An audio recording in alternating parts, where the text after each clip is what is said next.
Hello, I'm Ivy and I'm a 31-year-old woman. I've been married to my husband Mark for about 6 years now. Our relationship has always had a lot of ups and downs, if I'm being very honest. The reason for this is my mother-in-law, Jill. Jill and I were as opposite as they come. Jill was a very traditional woman. She believed that men ruled the house and that women were supposed to be submissive to them. I didn't hold any of these views, but I never chastised her for her views in any way. I understood that she came from a generation where that was the norm. However, times have changed, and regardless of the gender roles, to survive in this economy, both genders needed to work. Jill never worked a day in her life, at least worked anything but housework. I, on the other hand, had started working at the age of 15 because I didn't come from a financially stable family. If I wanted to have anything, I needed to work for it. I developed a really good sense of work ethic, and a majority of my teenage years and my 20s were spent outside the house. Because of that, I never really learned how to do housework well. I mean, I can clean the house and make sure everything is neat, but if you asked me to cook, I wouldn't get very far. Jill absolutely hated that. She hated that I was working to begin with, even though I made more than Mark.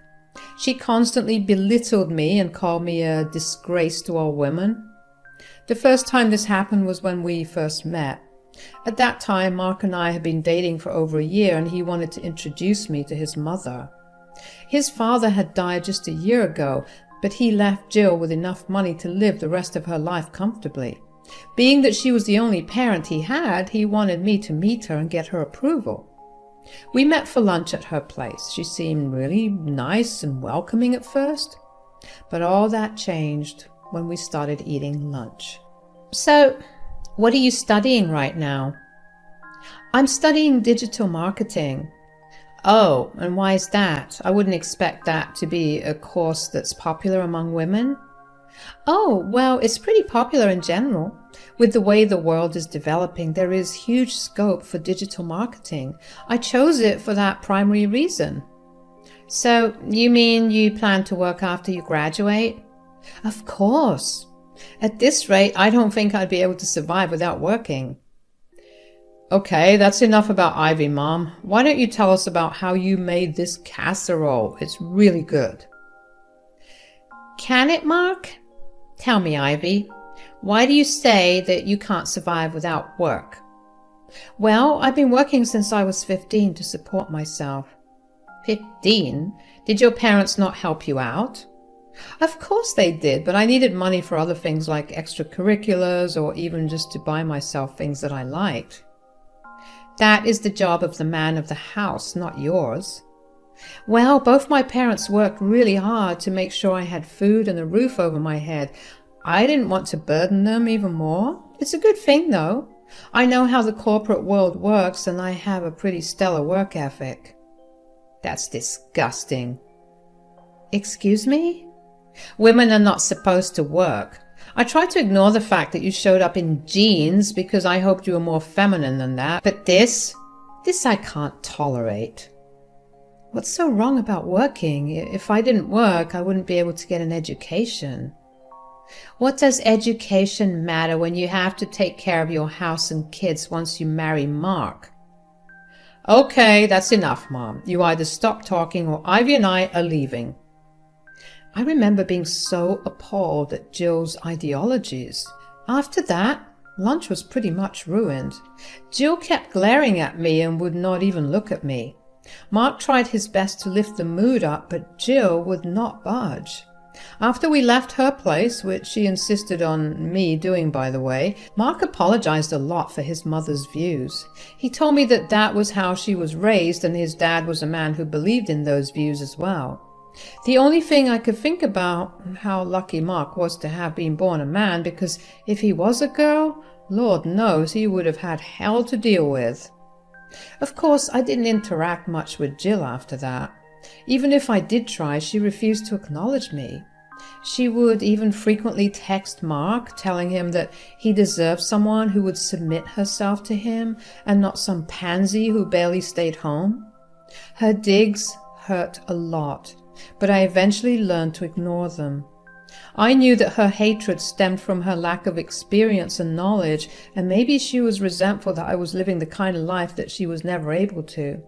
I tried my best to be patient with her, but after Mark and I moved into our own place after graduating, Jill would drop in unannounced a lot. She would literally come over right after Mark and I would get back home from work just to insult me. She would call me a disgrace for not having a hot meal prepared for her tired son who worked long hours. I tried to defend myself by telling her that Mark and I worked the same number of hours, so there was no way that I could do everything she wanted me to do for him. She wouldn't listen, and eventually I stopped trying to defend myself to her. She would then walk around the apartment and pick apart everything that was wrong with it, from the interior design to its cleanliness. I dealt with it for a few weeks, but afterwards, I had to put my foot down. I talked to Mark about it after Jill had come over that day and yelled at me for not recognizing that one of the bulbs in one of the lamps in our living room was dimmer than it used to be. Yes, she was that particular about things. I just can't take it anymore. I'm so sorry, Ivy. Your mother can't just waltz in every other day to berate me. Do you even know how much anxiety I've been experiencing this past few weeks? I've been having nightmares about it. I'm so sorry that you have to go through that. Sorry won't cut it, Mark. Well, what do you want me to do? There are a lot of things you can do. For starters, maybe tell your mother not to come over so often. You know I can't do that. I'm her son. Great. Then you go over to her place. You don't get to decide who comes here and who doesn't. I live here too. I'm not saying that your mother isn't welcome here. She's welcome here as long as she isn't going to insult and belittle me. Look, you know my mom has a lot of strong and strange opinions. I wish I could contradict her and tell her to stop, but she's too sensitive for that. You need to do something about it. Don't you see that I'm getting hurt because of it? You can't just watch your mother hurt and insult me for hours and get away by telling me sorry. Sorry isn't making me feel better. Okay, I'll tell her to stop coming over more often, but I need you to know that that won't stop her from coming over. I'm being herself. That's just who she is. I wasn't happy with that exactly, but Mark stuck to his word. I began to see Jill less frequently, and I could finally breathe in peace again. Although I will say that Jill seemed to hate me even more than she did before. I couldn't even bring myself to care about it. We spent a good few years without her interference. Mark still visited her a lot, but I kept my distance from her and instead just focused on my work. I got promotion after promotion, and Mark and I began to live very comfortably. When we were around 25, I got pregnant. At that point, our relationship wasn't at its best because Jill began interfering in our relationship once again. She kept telling Mark that I was emasculating him by being the one who earned more money, and it started getting to him. He began withdrawing himself from me and became very passive-aggressive. I was going to leave him, but the pregnancy changed things. I very well had the means to leave and never tell him a word, but I felt like that was the wrong thing to do. I still loved him very much, and he deserved to know that he was going to be a father. Surprisingly, Mark was really happy when he found out that he was going to be a dad. So happy, in fact, that he did an entire 180 with his personality. We became even closer as a couple. He began to stand up to Jill whenever she said anything against me. Although her insults stopped when she found out I was pregnant because she believed that pregnancy was me fulfilling my role as a woman, not to mention she thought that it meant I would stop working. I didn't have the heart to tell her that it wasn't going to be the case, mostly because I didn't want to be pregnant and deal with her hatred towards me. Mark and I decided to get married at a very small and intimate wedding where all our guests were only our closest friends and family members. A few months after getting married, we had our son. Mark began to distance himself from Jill after the birth of our son. He took his role as a father very seriously. He had no time to be with Jill, although he still did talk to her every day on the phone and visited her once every other week. Jill was fine with it and even accepted that this was all part of the process of her son growing into adulthood. What she did lose her mind over was my returning to work after 1 year of my son being born. My company was very progressive, and I got paid maternity leave for however long I needed. Once my baby was weaned and able to be away from me for extended periods, we put him into daycare. Jill would call and text me every day to tell me that not only was I an awful wife, but I was also a horrible mother. She even tried to call CPS on me once, but that matter was very quickly resolved, although Jill did get a stern warning for false reports. After that, a switch flipped in Mark. I guess nearly having his son taken away because of his mother's prejudice rocked his world in the worst way possible. Mark and I had a lengthy discussion about Jill's behavior, and we decided that we did not want her to be a part of our lives anymore, at least until the foreseeable future. I was surprised that Mark was willing to take such a large step, but with what she said, there was no telling of what she could do in the future. We just wanted what was best for our son, so we went over to Jill's place the next evening after our huge discussion and told Jill about what we were planning on doing. "Oh, hey Mark, how are you doing?" "Look, Mom, we're just going to cut to the chase here." "Oh, no need for all that. Why don't you guys just come on in? Let me see my grandbaby." "No, don't act like you loved our son when you tried to have him taken away from us." "I only reported it because I didn't think Ivy was being a good enough mother." "If she wasn't being a good mother, I would have taken care of that myself. You have no right to interfere in our family." "I am a part of your family. If you were, you would have treated Ivy with the respect she deserves. Why don't you see how crazy it is for you to leave your baby with strangers?" "The decision to put our son in daycare was a decision we made together. It is not up for debate. And I get that you have an opinion about it, but I mean this most respectfully. I don't care. We know what's best for us, and I want you to stay out of it." "This woman is brainwashing you into believing all this mumbo-jumbo. You know what your father would have done if he knew how you were raising your son?" "Ivy is not doing anything of that sort. She earns more than me, and in fact it would be wiser for me to quit my job and become a house husband than her to stay at home." "You wouldn't dare." "Whatever happens in our family, you have no right. Stay out of it. I'm tired of you imposing your ideologies on us. If you try to do anything more, I will have a restraining order placed against you." After that, Jill pretty much stopped bothering us. Initially, she still texted and called us a lot, but eventually that too stopped. Out of obligation, Mark would make weekly calls to ensure that Jill was doing okay, but that was the extent of our conversations with her. That was how it passed for the next 5 years. A lot happened, but let me tell you, there was not a day that went by where I wasn't grateful that Jill wasn't there to berate or insult me. That all changed when she reached out to Mark one day on her own. She had called him when he was at work. When he came back home, Mark seemed really distressed, but refused to speak about it except to tell me that Jill had called him. He behaved weirdly for the next few days, no matter how many times I asked him what that call was about. Finally, I had enough, and I asked him for one last time what was wrong. "You better start telling me what's wrong, or I'm going to call Jill up myself and find out." No, don't do that. I'll tell you." "Good. Now tell me." "Mom called me the other day to tell me that she needed our help, financially." "Financially? Didn't your dad leave her with more than enough money?" "That's exactly what I asked her. She told me that she got scammed and ended up losing all of it." "My God, what kind of scam did she get roped into?" "I'm guessing a Nigerian prince scam, whatever it is. I've been stressing out about it." "Why didn't you come to me about it?" "Well, I was worried that you'd get really mad and tell me not to help her out." "I don't like your mom, but I'm never going to be as cruel as her. What do you want to do about it?" "Well, I know we have our own finances, but I really don't have anything by the end of the month to give Mom." "Of course I'll help her out. How much do you think she'll need?" "Around $2,000. That's going to require us to cut back on some things, but that's fairly doable." "Thanks a lot, darling." "Of course." To be honest, I was not happy to hear that Jill had managed to lose all her money.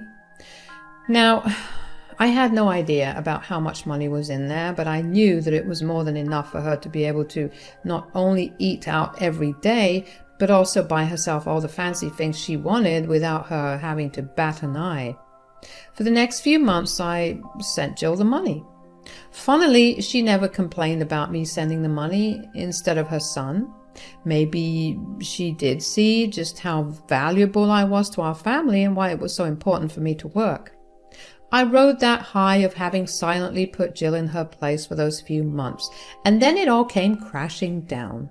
Me sending Jill money every month opened the gates for her to enter our lives once again. It started off with Mark and Jill getting on call every other day, and then Mark started visiting her. I had no problem with it. As long as Jill wasn't insulting or belittling me, she was free to make her comeback. When Jill started coming over to our place, she was nice, or as nice as she could be. She would ignore me for the most part, and I was grateful for that. But as time passed, she got bolder and began to go back to her old ways. This time, instead of standing up for me, Mark ignored everything that happened. It only got worse after that. For the next year, I went back to being tormented by Jill. I tried to get Mark to do something about it, but he always told me that his mother had just gone through something traumatic, so he couldn't be mean to her. I was frustrated, and I felt like I was back at square one. My only comfort was that my son wasn't being exposed to the way that Jill treated me. That was until one day at dinner I happened to accidentally spill some food on the table, and I was serving my son his food, and he called me a ditz with hay for brains. I stood and stared at him in shock.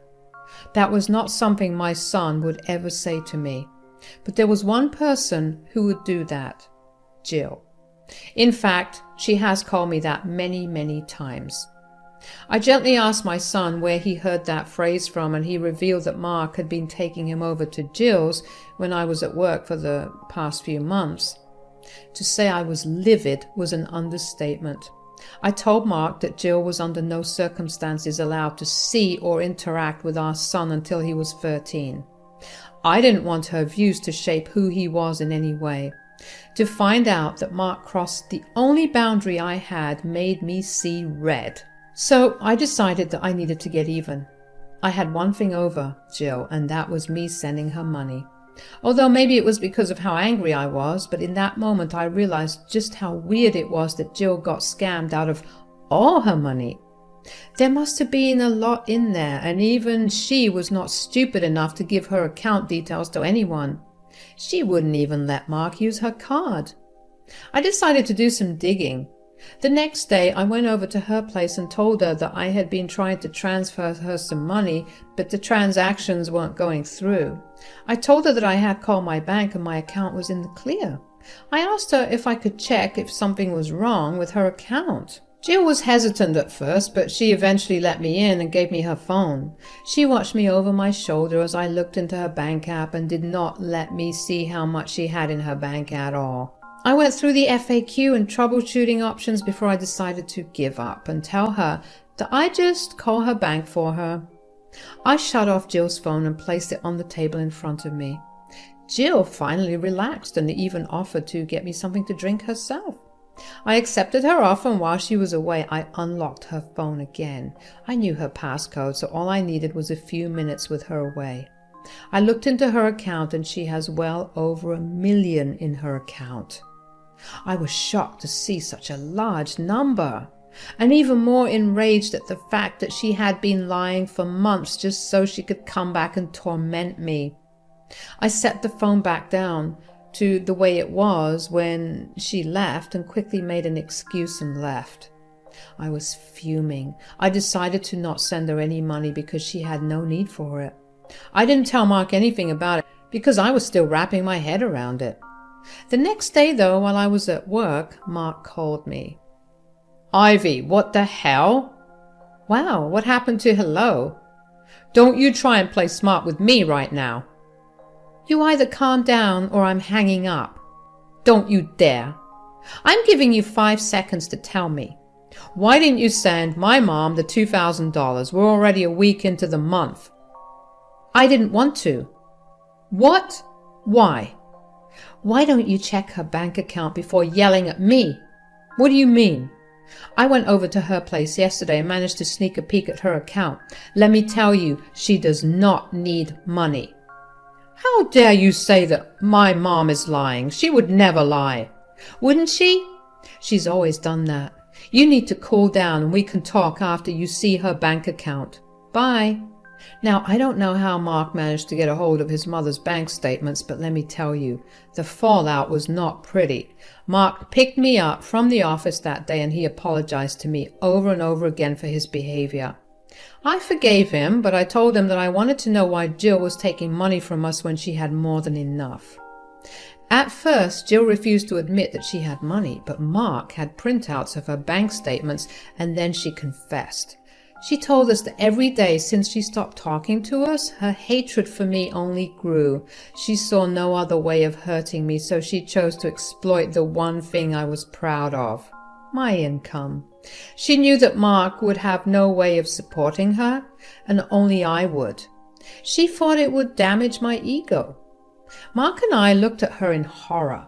Her line of thinking was so twisted that we couldn't wrap our heads around it. Mark told her that this time onwards, he wanted nothing to do with her. Jill tried to beg us not to leave her and even called me a witch, but Mark had none of it. Over the next few weeks, we had a restraining order placed against Jill. We blocked her everywhere and refused to associate ourselves with her. We got many calls from Mark's family regarding us abandoning Jill, but we welcomed them to take care of her since we couldn't. Mark is slowly trying to process everything, and I've been trying my best to be there with him. I know that things can only get better from here on. Thanks for listening.